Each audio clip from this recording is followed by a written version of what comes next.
And welcome back to the Splitting Hairs podcast presented by Jackrabbit Illustrated. We are back. The A-team is back tonight. Matt, Dallas, Kyle, how you guys doing? Good, Kyle. Let you start. Yeah, I mean, I'm still giving my voice a little more warm-up time here. Definitely lost it a little, yelling and cheering because our defense put forth a heck of an effort. Would love to see a little bit more productivity out of the offense, but, new week, new team, new opportunity. Yeah, same. It took a little bit coming back. Nikki and I both felt like we were nursing wounds on the way home. I don't know that I've ever left anywhere with 70,000 angry people, because there was no one happy leaving that stadium. I can't fathom anyone that felt good walking out of there. But I think we can break it down. I think there's a fair number of positives, things we can take away. My tweet after the game was what? One, the penalties are unacceptable. We can get to all this here in a minute. A handful of other things, but let's keep in mind we don't play in the Big Ten West, guys. We just don't. Okay. So, let's stay positive. I love Stig's take on it. We can get to that later if you want. His post game was one of my favorites. It was coach speak, but it felt more genuine than that for some reason. Like, I really appreciated that. And yeah, I'm excited for this week and what's next. Yeah.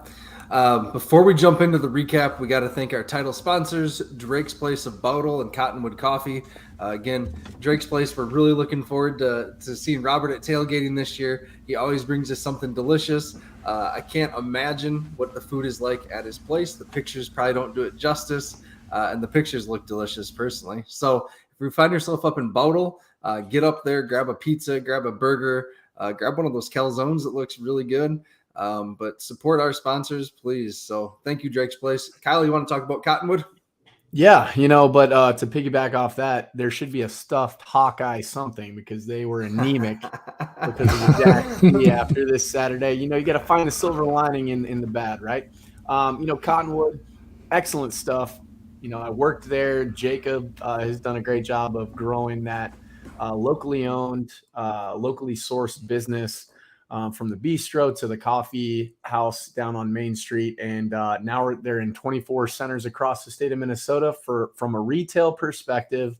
And then there's some exciting news with some licensing stuff happening on an international level. Quick teaser on that we'll get into when Jacob does his promo for the pod. So excited. Hold on. Did you just say international? Did I hear that right? International. Yes. Wow. As in across the pond.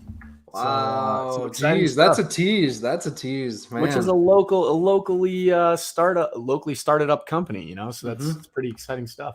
Mm-hmm. Awesome. All right, let's get into this. I will recap. So as always, if you have questions or comments as we go along here, we'd love to hear them. Love to talk about it and hear what you guys think. So I will recap. You guys want to start because you guys were there. Yeah, real quick startup because Dallas and I were both at this shindig. The Tavern Blue event hosted by JFPA was awesome. It was great to see some old faces, old teammates, alums, a lot of fanfare there. Parents of current Jack players. It was really exciting to be able to get to meet everybody and kind of put a face with a name, whether it be parents, aunts, uncles, you name it. It was cool to rub elbows and kind of get to know a little bit more about the people who grew some of these jackrabbits who are now wearing blue and yellow. Dallas, what do you think about it?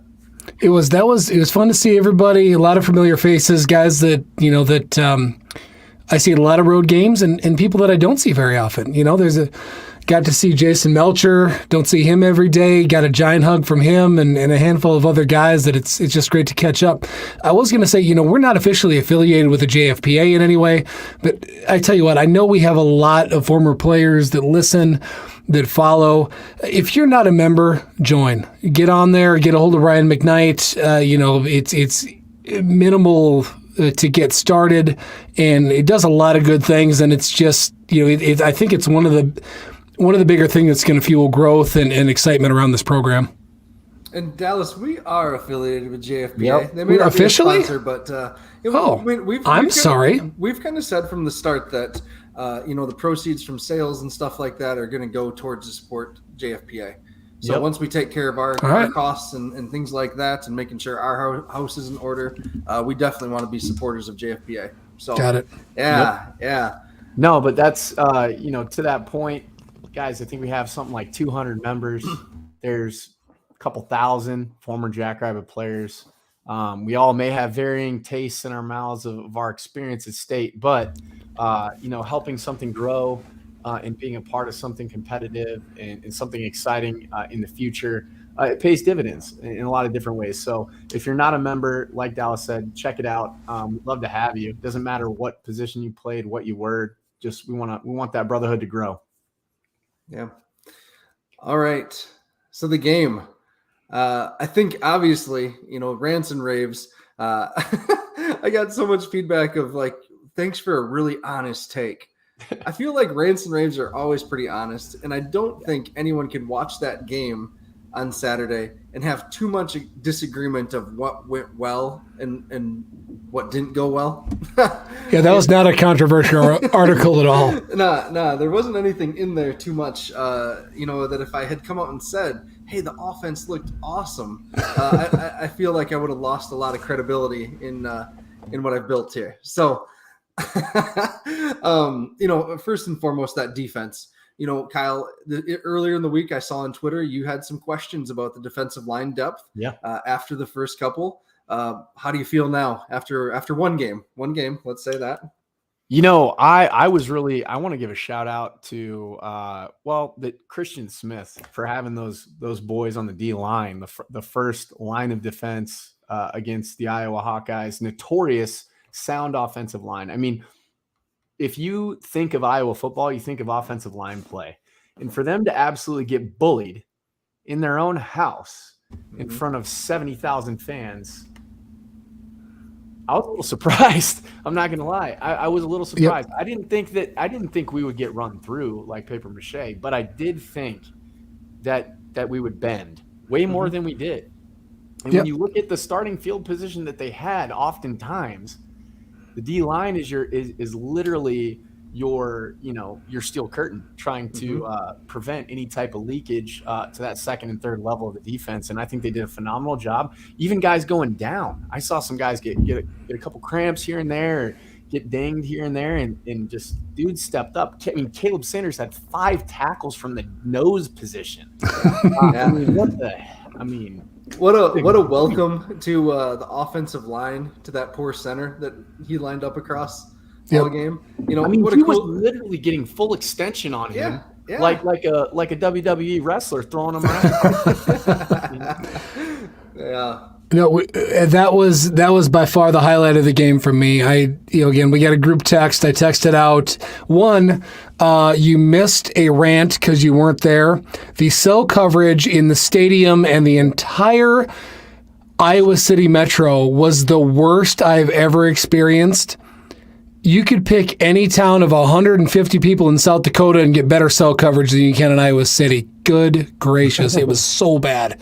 But because I wanted to tweet the whole game, I tried. I had like 100 of them lined up. But I texted out early in the game that I said, guys, the D-line is winning. And I'm like, they're not just winning, it's both rotations. I think we had 10 guys get a decent number of plays, but there was 2 clear rotations. They were winning in the first quarter, got the response of like, hey, it's still early. And my first text after the game was done was the defensive line won. Without a question, they won the game. I understand the team didn't win, but like they beat the piss out of that Iowa offensive line. I mean, they were in the backfield all day. It was awesome. From a perspective of an offensive player, the first thing on your hit sheet when you're going into game week is to establish the line of scrimmage. That's even if you're an air raid offense, right? You want to establish the line of scrimmage so that you can have a clean pocket and be able to drive the ball down the field. They were dirty all day. They were getting dented about a half yard to a yard to 2 yards, even on some plays back. So shout out to Brian Williams. Shout out to the Colonel, Brian Williams, in his first start, obviously D2 ball coming up to this level against Iowa. I mean, that was a hell of a. He showed he belonged. He really belonged. did. And then you have Cade Tervier really should have had a sack, but he teed up his guy Reese Winkleman, who obviously Winks doing his thing again, just being a leader out there on the edge. Quentin Hicks, his motor was going. His hustle. We had Caden Johnson. Caden with a C, not with a K. We got two guys with the same name on the team. And I got one more for you, Kyle. I got one more. Max Balloon, out of nowhere, buried on the depth chart at defensive end forever, and then he moves to defensive tackle during spring, fills out that 6'6" frame, and goes in and kicks ass. Like the one play he overran the running back, and I was like, oh my God, that's Max Balloon on the field. Next play he gets that sack. And I was like, oh my gosh. But he played well. I watched him a few other times, and he looked great out there. You got to give Christian Smith huge props for getting that D-line prepped and just absolutely upping the ante and letting them know, hey, we have to be the torchbearer for the defense right now, because we got some dudes that we'll get into at the second level who balled out as well. When the defensive line wins the line of scrimmage, those guys can flow with their hats on fire back there. And we got probably the best one I have personally ever watched in blue and yellow, in my opinion, playing linebacker. Ooh. Okay, let's go to the linebackers then. Let's go. So Adam Bach had we're giving out, this is the era of participation trophies. So unfortunately, he had to share co-defensive player of the week. But to our credit, we have a soft spot for the Sycamores, because we had the voice of the Sycamores on, and we really like that gentleman whose name escapes me right now. But Rylan Cole, their safety, balled out against Northern Alabama and won. He won co-defensive player of the week. He had 2 picks, tackles for loss, bunch of tackles, and they went through a really unfortunate event where they had a few of their players injured and a couple pass away in an automobile accident. So heartfelt, sorrow goes out to them and well wishes. So I understand the kind of the sentiment there that maybe the Valley was trying to outstretch. But back to the blue and yellow, Adam Bach is an absolute beast. Double-digit tackles. Listening to some of the Iowa podcasts, like they're so self-centered as a fan base that most of the Big Ten fan bases are.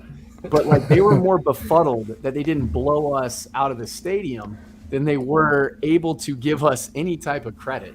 Oh, I saw no credit from what I've read. No credit. Sometimes they were calling us South Dakota. Sometimes they were calling us, just a different organization. They didn't scout us. I mean, their fan bases overlook it, which tells me they don't really love ball. They just love their own echo chamber. But that's just my take. But Bach, on that goal line opportunity, not only was he flying around the field, was he in the hip pocket every time on pass plays, to rip the ball. It wasn't a fumble. Nobody punched it out. He didn't bobble it. The running back didn't.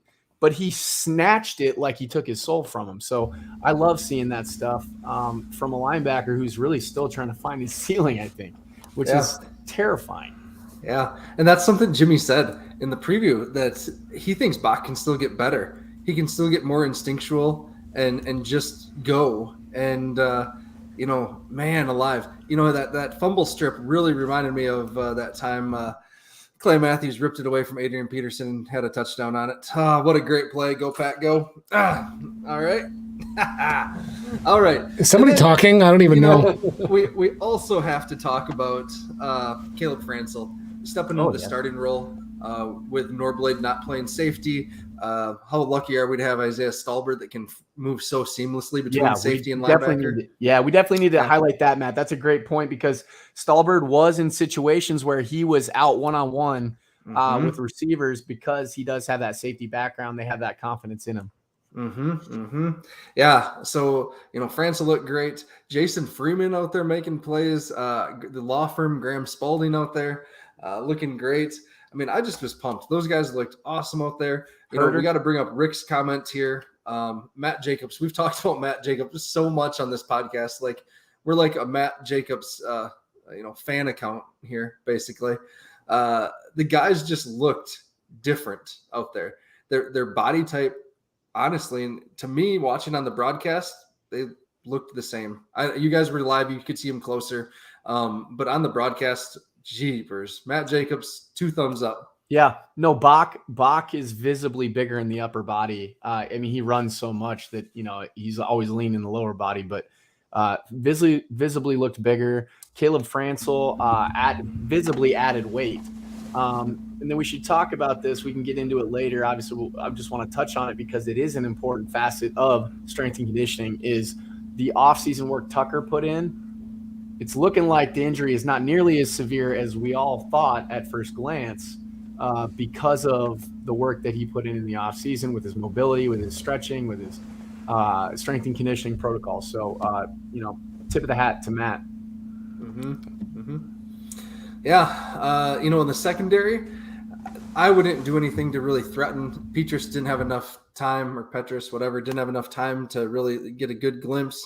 Arlen Bruce is going to be a problem in the Big Ten from the slots and the outside. He's a shifty receiver. There's a reason he was a 4-star recruit.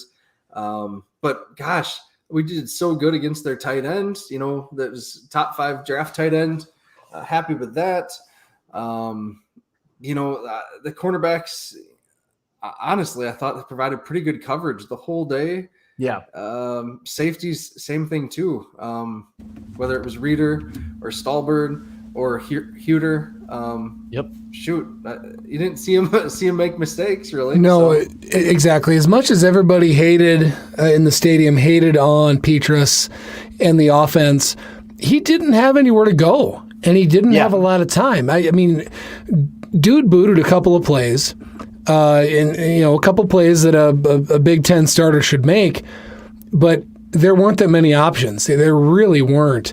And going in, I told the guy behind me, because we were surrounded by Iowa people who were in the second row behind the SDSU bench, so a lot of season ticket holders and whatnot, but we told him that, listen, I hope that this goes south for your quarterback, and God bless him, I don't mean anything negative towards a kid, but it was clear from the research we did that they were going to turn on him in a hurry, and they did, and it was brutal. And I think Campbell clapped out at the fans and made some statements this week towards Iowa, like, listen, that was bull. Basically, you got to stop that. No, it's very interesting the type of hate that he received, because in a roundabout way to show our guy Ron here his comment or question, we're seeing some of the same stuff shelled out towards Zach. So let's keep it in context as we look at it here. Petrus was receiving a lot of heat, but I feel like his offensive coordinator lacked creativity in ways to get certainly Laporta the ball. They didn't even try to get him the ball, and he was they didn't. He's pretty highly touted coming in.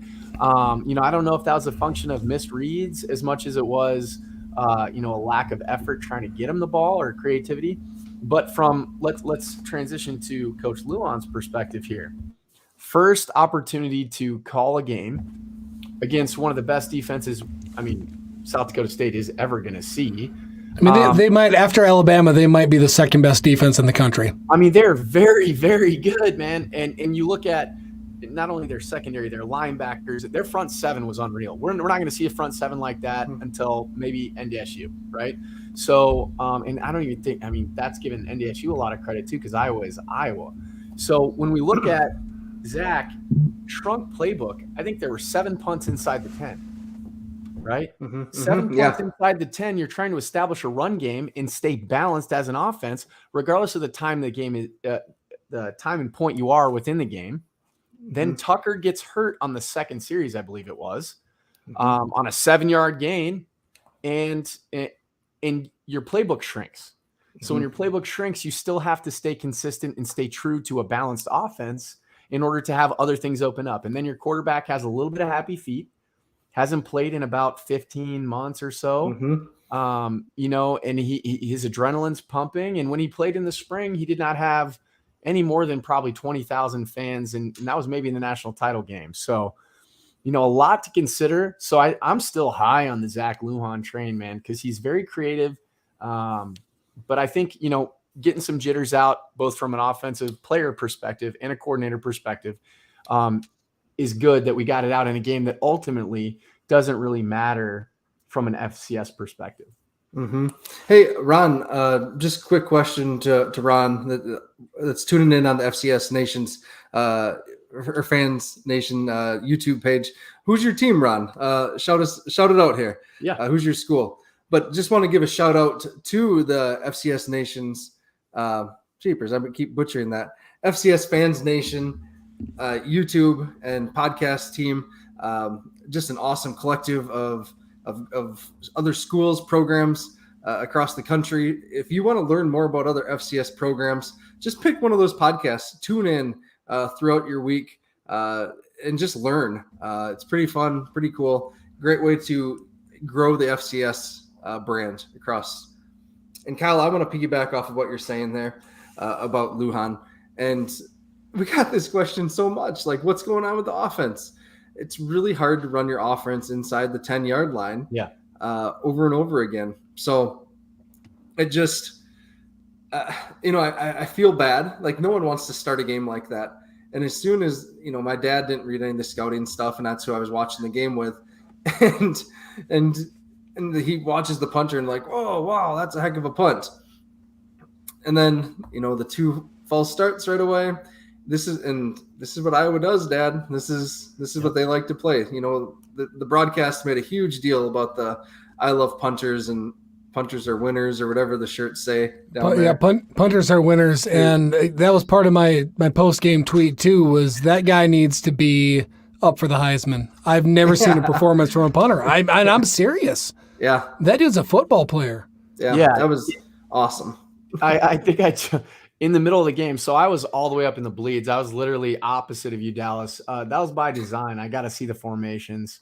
But when I'm seeing shirts that have the Australian country on them, I'm sitting here like, if we don't go start offering people from Australia, the Australian rules football kids, or, even down in Mexico, because, they love playing football down there and they, that's life for them. I mean, I'm going to start delving out, just shelling out non-committable offers to, to guys all across the world here on my vacation time, on the PTO time frame. So, I think we have to do something a little bit different, because we have literally the greatest kicker of all time who's ever played football, Adam Vinatieri. We had his nephew, Chase Vinatieri, and now we're stuck. I'm not saying Hunter Dustman. I believe in Hunter still. But to get caught in a position where he's doing everything, that's just a lot to ask of a player, period, point blank. So I think we got to iron some recruiting approach out there. And then we just have to play in the present. I heard Coach Stig's press conference.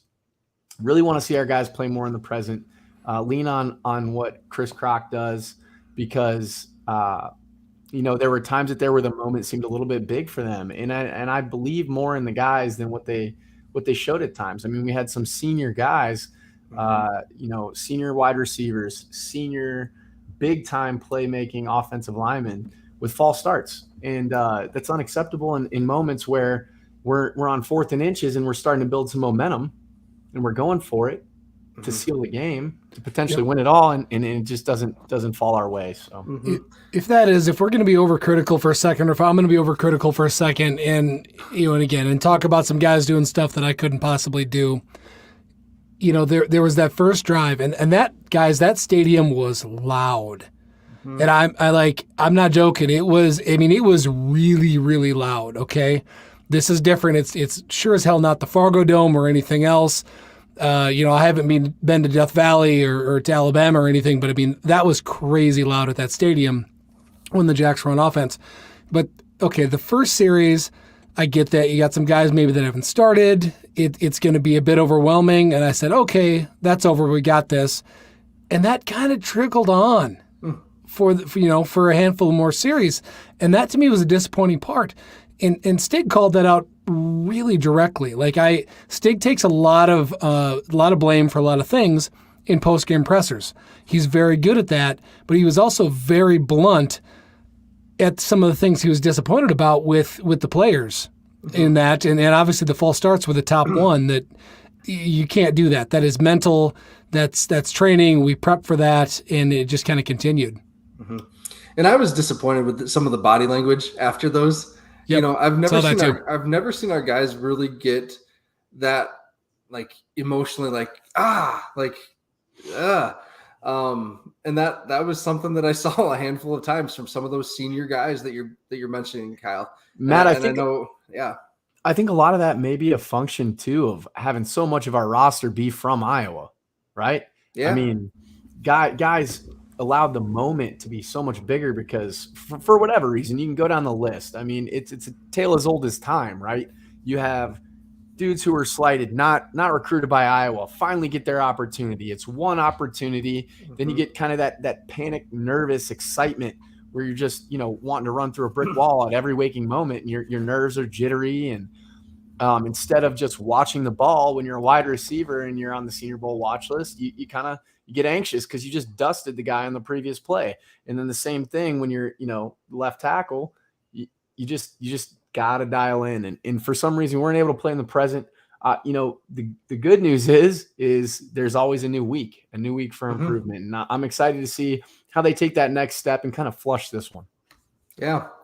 On offense, we mentioned some of the injuries and stuff. I do think that injury early to Tucker affected also the game plan.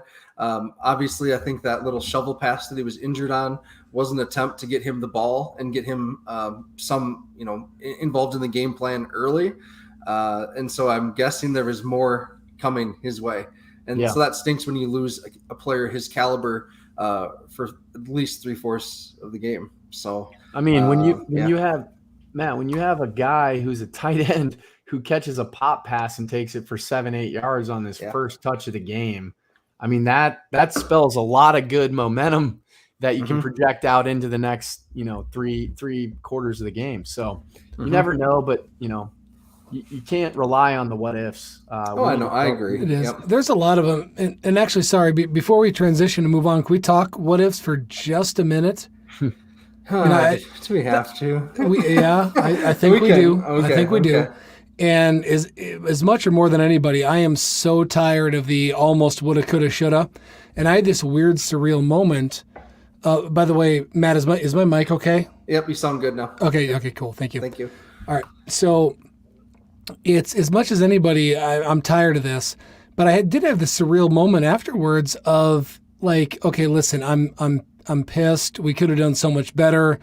There's a bunch of things that could have gone our way, but then I also look at like, man, this is the team that I played for, and we lost some games to some bad schools, and Stig has created this unbelievable thing, and we walked into frickin' Kinnick Stadium and expected to win a game. I know we all picked Iowa to win. To be totally honest with you, we kind of talked about that beforehand, and I intentionally picked Iowa just because I felt like we were getting a little bit ahead of ourselves in terms of, I don't know, just we're getting, I don't want to say too big for our britches. I don't know what the word is, but like I intentionally said we were picking Iowa. I was picking Iowa for that reason, but it was surreal to be where we are and actually expect to win that. Mm-hmm. Now, again, back to getting overcritical for a second. Let's talk quarterback play, because I was most excited to see Mark back, and I'm the biggest Mark Gronowski fan that there is outside of his family, probably. There was a couple that he missed, and let's talk about how long does it take for him to come back? Because he hasn't played football in 500 and some days, or I mean, it's a huge number, right? Long 15, time. 16 months, yeah. Exactly, yeah. And it's not like, how is it fair to expect him to look like he looked going into the national championship game after not having played for that long? So, like, how long do we think it takes him to get back? Because there was a couple of throws. There was the overthrow in the first quarter, and there was another one actually I thought was bigger that he just didn't see. There was somebody, I haven't ever rewatched. Yep. There was somebody on a post streaking across the middle that had no one within 20 yards. Yeah. Like, he must have been invisible. He was reading the other side of the field. No, I know. Is that what happened? Okay, I haven't gone back to watch, but So what happened on that, Dallas, a lot of this stuff is like, it's a function of field position, right? So I'm no mathematician. I'm a words guy. I'm in sales. Words are my thing, not numbers. But I do know a little bit about statistics. And when you only win 1/3 of the game, albeit with a dominant effort from our defensive perspective, we got bludgeoned on the punt return game. I am if I talk too much about it, I may throw up on live air here, because it's disgusting. You catch the ball, you know you're going to get hit. You've played tackle football your whole life. You're going to get tackled. You may get rocked. That's what you sign up for. If you're back there returning kicks, you also have the opportunity to make a play. So, I mean, you have to rise above the moment at some point and at least make the catch. You have to catch the ball. There was times where we let the ball drop when it was a missile. It was literally a spiraling punt. It's just like a pass. A lot of those guys are receivers by nature. Catch the ball, get down, catch the ball and get down. Or, get out of bounds, do what you can. So, and it's not for lack of adjustment from the coaching staff. The coaches can't continue. I mean, they're always going to be the ones who take the blame. They can't continue to take the blame for performance issues on the field.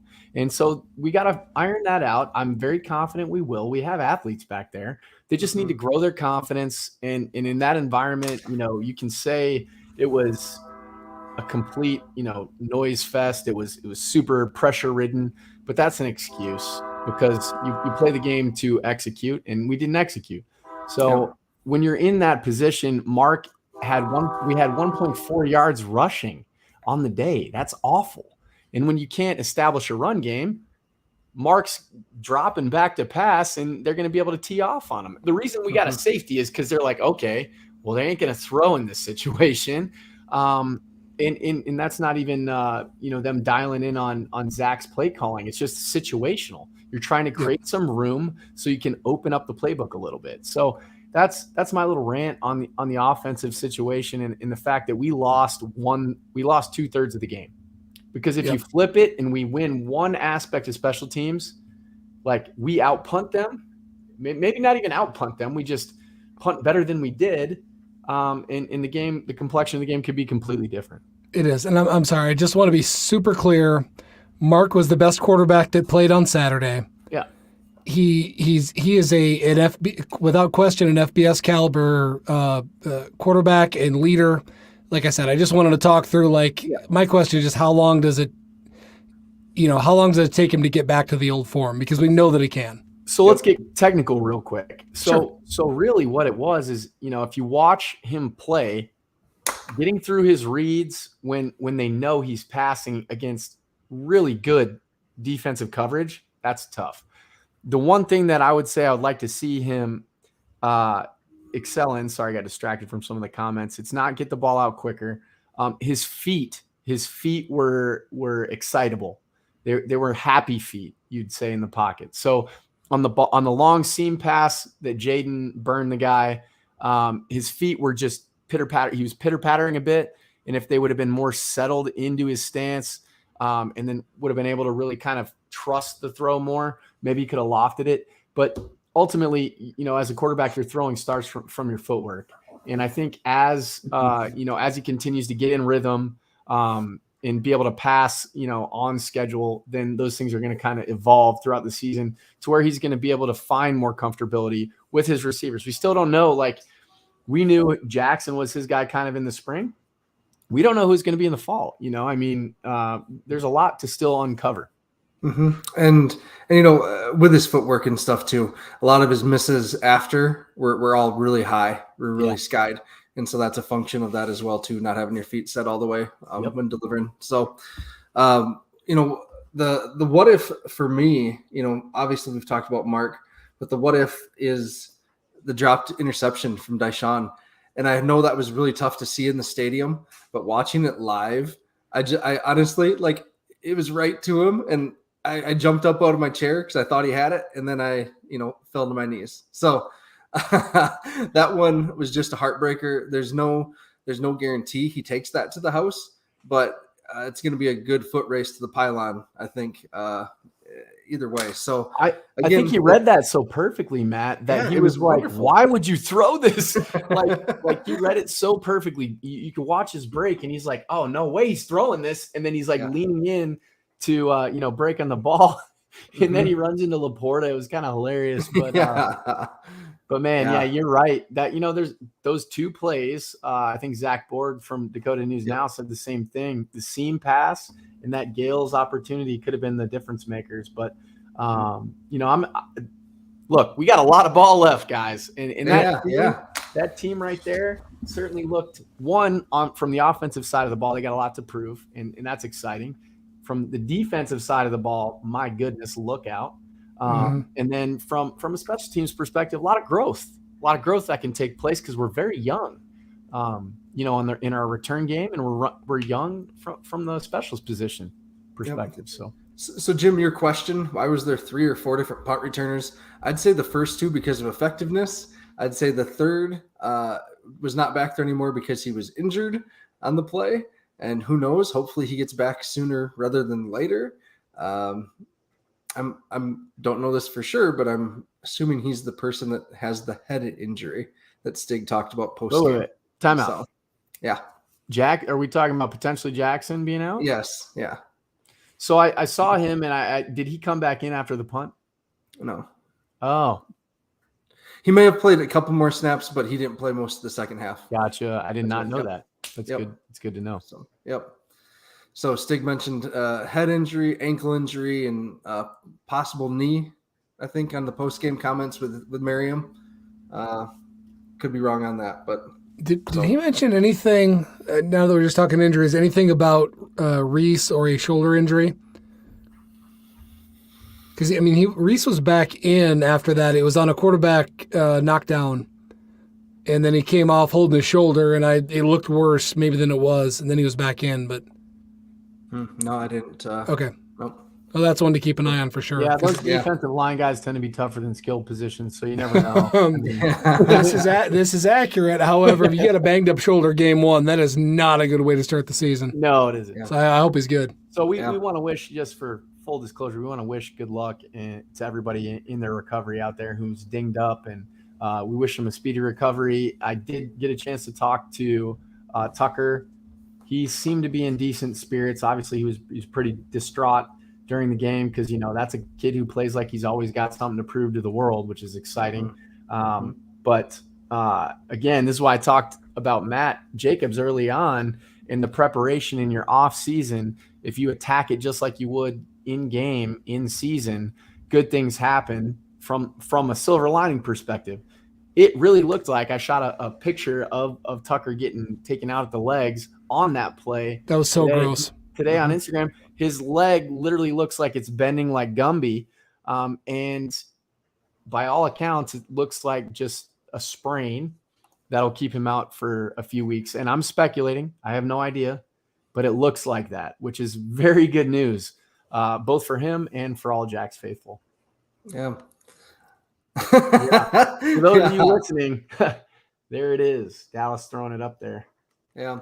All right. Reese's mom is checking in here. Reese is getting an x-ray tomorrow. Prayers up. So, yeah, hopefully it's all good, Allison. So send Reese our well wishes for sure. So he's still my favorite player either way. Yeah. And the best from Marshall ever. And the best to ever play for Marshall, Minnesota. I think he's the only good one to ever come out of Marshall. Exactly. All right, guys. I mean that. We gotta move on. We're gonna end up with an hour and 22-minute show like the. We can't do that. So, yeah, we're better.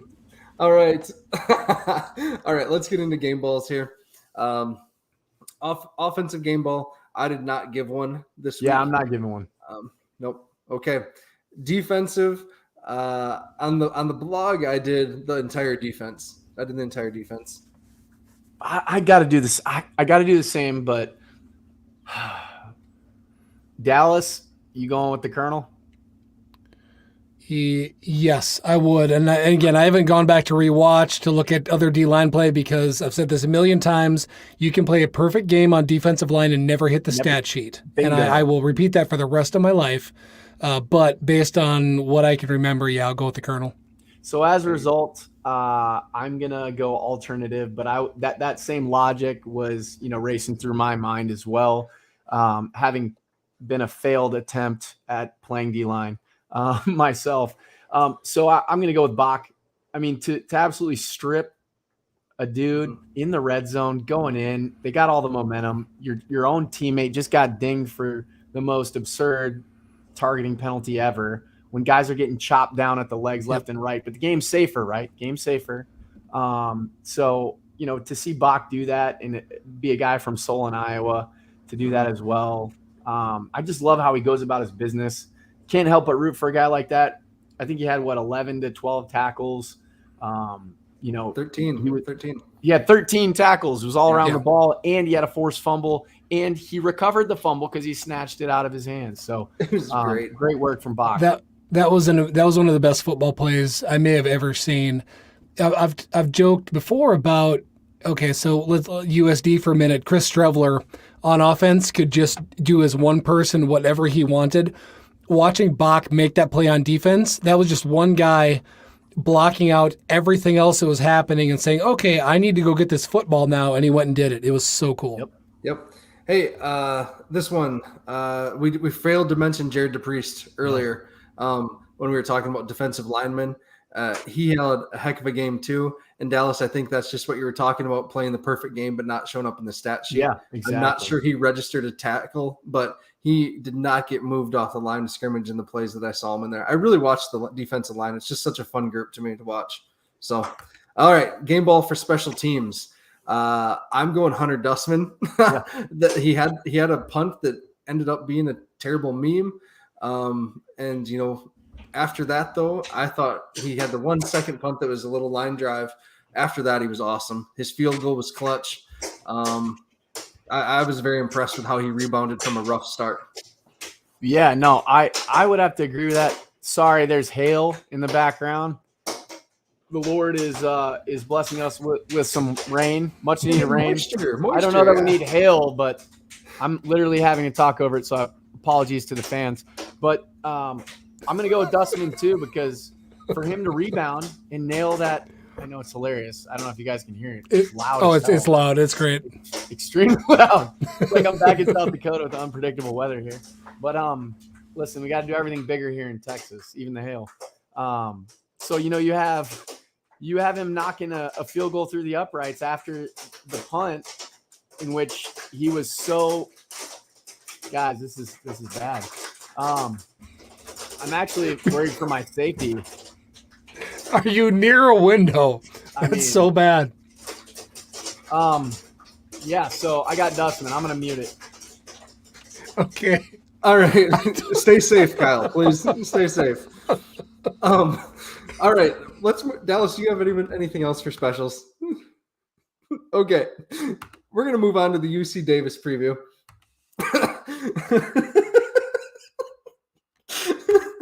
Brendan, Kyle, get to a room without windows.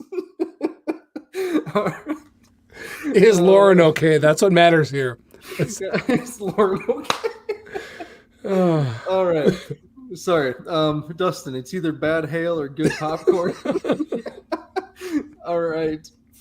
Okay. We need to get to UC Davis. Yep. All right. So luckily, UC Davis, we played last year in the first round of the playoffs. And we played them in the first round of the playoffs. And it's a game that really got away from UC Davis. They threw 6 interceptions. It was an ugly, ugly, ugly game. It's the game where we ran for 5 bajillion yards on the ground, 446, 3 touchdowns. Isaiah had 217, Pierre 185. And honestly, we didn't really even have to throw the ball. Oladokin completed 8 with 2 touchdowns. UC Davis, the game really just got away from them last year. The quarterback that tossed 4 interceptions, that was their true dual threat, Rodriguez, is no longer on the team. I'm not sure if he graduated or what, but Miles Hastings, who started that game and went 8 for 18 with 1 TD and 2 interceptions, is their starter. And then they also have Trent Tompkins, who is 100% a running quarterback. He didn't pass. He had, I think, 4 rushes last week against Cal, but didn't attempt to pass. So they're still going to trot out, a couple different quarterbacks. That defense again plays that 3-3-5. That's how we annihilated them last year on the ground. I'm curious to see if they make some adjustments this time around. What do you guys think? They definitely, they're a multiple defense. So sometimes they'll do a 4-2-5 as well. It just kind of depends on the look and the offensive alignment. I will say that the Jacks defense, although they had a stellar showing last week, they're going to see a lot more creativity. They're going to see a lot different looks from the offensive perspective. There were some direct snaps in that Cal game. There's a lot more athleticism. Not trying to slight Iowa. There just is. There's a lot more quicks on the outside. Yolonzo Gilliam is a 3-year captain, which I don't think has ever happened. Listening to the telecast again in the Cal game, it's never happened at UC Davis, so that's a remarkable feat. He skied it out for a 60-yard touchdown after Hastings threw a pick six, which really tilted the game. Cal last week had 14 points off turnovers when the game was really close, and UC Davis really got whatever they wanted from an offensive perspective. They were converting long third downs. They were converting short third downs. They were doing it with their legs. They were doing it with formations, creative play calling. So Coach Rogers is going to have his work cut out for him in terms of looks, in terms of being able to kind of get hat on hat and really shut down the run game, hopefully make them one-dimensional and force Hastings to make the big play, because he will get confused based on looks and he will throw the ball to the other team, as we saw last year. That game, that Cal Davis versus the Cal Bears game, that's one where the score does not tell the story of that. You look at that box score and, okay, so you covered a lot of it, Kyle, but the yardage was almost identical, both on the ground and through the air. Penalty yardage was, I think, about the same, but it was, I think, a 2-0 turnover advantage for Cal. Yep. And that was and then also the third piece that I maybe wouldn't have noticed unless we had just gone through that damn game we just went through. The average yards per punt was, I think, about 10 to 15 more for Cal versus Cal Davis. So you've got turnovers and you've got punting, and I think that was the difference in the game. This is a very good offense. And again, real quick, Matt, just you see 2/3 of the game won by Cal. Defensively, they took the ball away. Special teams, they won because UC Davis also missed a field goal and they missed a PAT. So, I mean, that's a huge point swing when really you look at a team that moved the ball at will against a Pac-12 team that's got their own talent pool. That's pretty remarkable. So with Gilliam, a couple notes. He's 40 yards shy of the UC Davis rushing record. So I would really like for him to break that record at home next week. He should do it in front of his own fans. I think that would mean a lot. So go do that. His parents would prefer that. Yeah, right. And he was also the Big Sky preseason offensive player of the year. I think from what you saw in that Cal game, it makes sense. And last fall in that game against us, again, this is a game that got away. They had to become one-dimensional throwing the ball. He had 10 attempts for 73 yards and a touchdown. So that's for those of you that aren't good at math, that's 7.3 yards per carry, which is pretty damn good. Thanks, Matt. Yeah. So, seriously, we got to show up. These guys, I bet, are going to be pissed off, about what the performance they had in Brookings last year that didn't represent the season they had. And so, I mean, we better be ready to get their best effort. And we're banged up, bruised up from that Iowa game, but we got to be ready. So, because these guys, they have that power. You hit the nail on the head perfectly with talking about their offense. So, yeah, and it can't be a dip game. Yeah, exactly, Matt. It can't be a dip game where, you're like, okay, well, this isn't Iowa. We're gonna hand it to them pretty good here because Coach Hawkins, offensive player himself, quarterback from UC Davis, was offensive coordinator and head coach at Colorado, Boise State. He does know football. He knows how to surround himself with good coaches. Isaiah Jackson, my former teammates, the linebackers coach there, got to give him a shout out. He's going to have some athletes ready to play. I know they have they have a decent secondary. Rex Connor is a safety that was making plays all over the field. Unfortunately, you don't want your safety making plays in the run game to the degree that he did against Cal. But albeit he's a sure tackler, he was making some plays out there. And again, that style of defense, like you touched on, Matt, that's kind of a head scratcher at times. There's odd looks, similar to Sac State that gave us fits in the second half last year. There's a lot of interesting stuff that they're going to throw at the offensive line. That is a young offensive line on one side. So hopefully they're going to get their heads up there in their adjustments right. Mm-hmm. Hey, and the one player, right, that we have to talk about is their tight end, right? He's a heck of a player. Castles, I believe is his name, right? McCollin Castles. They also have number 5, I think, who's a good tight end. I can't remember. Thorpe, maybe? Mm-hmm. Yep. They have 2 tight ends that are really good. So Castles was actually, I think, on that one All-American team that Tucker wasn't on, was a preseason Phil Steele All-American. Clearly that's a stupid poll if they didn't have him on it. He's on the Heroes FCS All-American as well, his bio says. So he's a good player. So looking forward to kind of seeing him again in the flesh. I'm not sure how much I paid attention to him last year, but going to be a good player that we're going to have to watch. Yeah. He didn't go off last year, if I remember, but he did make a couple big plays. You know, it was kind of a game that was lingering in the balance there early on last year, right? So for those Jackrabbit fans who did kind of revisit that, it's a really comparable team. I mean, very similar team. Hastings under center. He is a good player. We just have to put him in positions to force the ball downfield to hopefully make the mistakes that we need to, that we did against Iowa, that we're capable of doing. Well, to me, Jackrabbit's got to be disciplined, and they just have to be in the right mental headspace, because you've got 2 teams that are 0-1, right? We just lost. We played a tight game.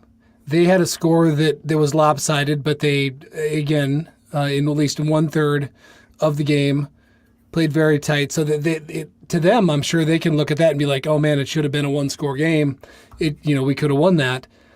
And then you also on the Davis side, they have the taste in their mouth from last year of us kicking their butt and everything going wrong. So they got some extra motivation coming in. Mm-hmm. Mm-hmm. Exactly. We're going to definitely get their best effort. Yeah, without a doubt. Yeah, I mean, their offensive line is going to want to show out after their performance last year. I'm guessing their quarterback as well. I mean, none of them, Brookings, won't be a new experience anymore. They were just here 9 months ago. So, yeah. All right. Any last thoughts on UC Davis for now?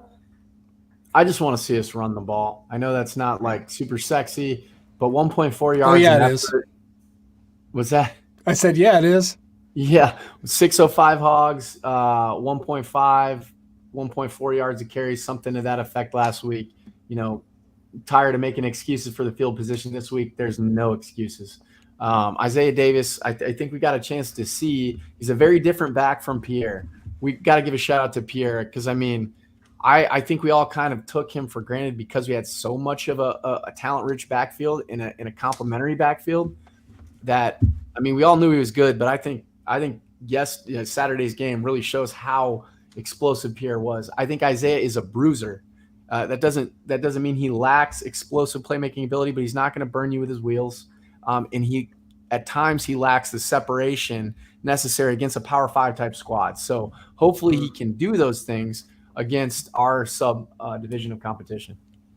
I would like to add on Isaiah. We didn't mention this, and I saw this as a comment somewhere.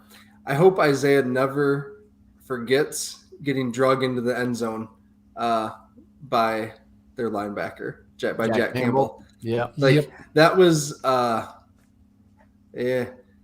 never expected to see that happen to Isaiah. And I guess Campbell's a stud. He's going to be a 1st or 2nd round draft pick. You know what Lister sounds like. There's a reason why. But man, that was the most disrespectful thing I've ever seen happen to one of our guys. And so I hope Isaiah has that some motivation. I guess I don't know if he needs motion, but no, he doesn't. But you're right. I mean, they're both grown men, and for that to happen, obviously it was a back up against the wall, really less than advantageous position for our offense. But 6'5" Jack Campbell, who's probably one of the best linebackers in the Big Ten, to do that. I've only seen that happen to Isaiah one other time, and that was Montana State linebacker who got drafted very early in last year's draft. His name escapes me at the moment, but Troy Anderson. Yep. Troy Anderson doesn't happen very often. I'm sure he's going to bounce back. I want to see the O-line help him because really that was not on Isaiah. Got to see the O-line help him. So left side of the line, that's our talent-rich side. So no excuses. Got to get it done. Yep. Agreed. All right.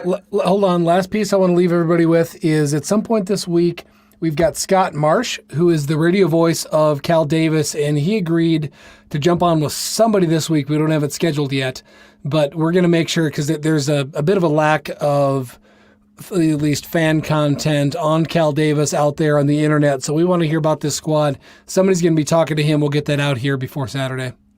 Yep. All right, let's go through predictions really quick here. Dallas, I'll let you start. Cal started a couple times here. So Dallas, what do you got for predictions? Yeah, throw me on the spot. I do think the Jacks bounce back. I think it's tight early and we pull away. So I'm saying like a tied to a 3-point game at halftime, and then the Jacks start to pull away. Let's go with we got to put up some points. Let's go 35-20, 35-21. Good guys. Kyle, I'm going to save you for last. I'm guessing 38-21 Jackrabbits. Or 38-24 Jackrabbits. There we go. Man, you guys really have a lot of faith in a rebound, and I love that. I don't have as much faith. I'm going to say 24. No, I'm going to say 28. I'm going to say 28-10 Jackrabbits. All right. I'm writing these down this year. It is. Cal Davis is a better offense than Iowa, which sounds absurd to say, but they are at the skill positions. The line, they're not. Our D-line will destroy them, or should. Yeah, I can't. But I also think our offense is going to be out for blood after that, right? For sure. I just don't know what type of rhythm they're gonna develop. I don't know what our field position will be. I don't know who's gonna establish and who we have available. That's right. Because our playbook shrinks a little bit. Hines is still there. Like I said, I tweeted out on Saturday, one of the best silver linings to have when an all-world tight end goes down is to have another all-world tight end and Hines step up. Maybe a little bit different burst, but albeit still sure-handed, still creates an issue with DBs and linebackers with his catch radius and his length. And he's a great blocker. So you never know what's going to happen. Jaden is still a separator. I mean, he was burning guys against Iowa, and he did it all last year. He did against Colorado State. So I have full confidence in him. Hey, maybe this is the game Wolf steps up and really creates a name for himself in blue and yellow. And then Isaiah, he'll get back on the schneid. Whether or not he runs through him like he did last year, I would love to see that. But that's yet to be determined. Thanks, Rev. All right. Need time. Great minds. All right. A couple housekeeping items here. We have our store with Jackrabbit Illustrated merchandise. It's my pinned tweet on at Jack Illustrated on Twitter. Go out, check out our merchandise. We'd love for you to buy some. Brendan's been sporting the hat. We don't have any flags right now, but we will get some more. We'll do an order again this year. And if you don't see anything you like in our store, get to JFPA, and they have some really creative items, unique items that true fans will recognize, whether it's the trailer houses or the trees on the north side, or they have some Tecmo, right? Or the the Tecmo Bowl ones were cool. I saw the Newts and Rhino rocking a cool one, and I didn't even realize it was from the store. So yeah, definitely pick one of those up. Yep. So lots of good stuff. So all right. Hold up. And then players of the game. Yeah, players of the game. Players of the game. We want to do that. Yeah. Oh, man, I hadn't even thought about that yet. Thanks. Hey, okay, I'm going with Mark. Mark. I love it. Bounce back. Gotowski. I gotta go somebody on the O-line. Let's go Greenfield. Because those guys, they probably started pushing a sled when they got back to Brookings, I'm going to guess. I mean, just based on what we've heard about their mentality and the way they approach the game and their team, those guys are going to take this week very seriously. So we'll go with Greenfield, but somebody on the O-line. And defensively, goodness. Sorry, I hadn't thought about that at all. Go ahead, Kyle. You jump. I got to think about it for a second. Okay. Defensively, I'm going to go with Dyshawn Gales. I think this is a tailor-made game for our defensive backs to step up. One, if not multiple, as we saw last year. Even though I think it's going to be a different game than last year, I think the style of play tilts in the direction of our secondary having to step up and make plays. I think Dyshawn will do it. I think from an offensive perspective, I'm going to go with Isaiah Davis. Got to get off the tracks when the train's coming through, and I think he's going to do it again. Speaking of trains, there's another one coming by my house right now. So I'm for defensive, I was going to go with Dallas Beanham for all those reasons. Again, Kyle, a repeat from the playoffs. So, yeah, Mark and Dallas. Those are my choices. Dallas. Now you guys took them. All right, let's go Stallbird.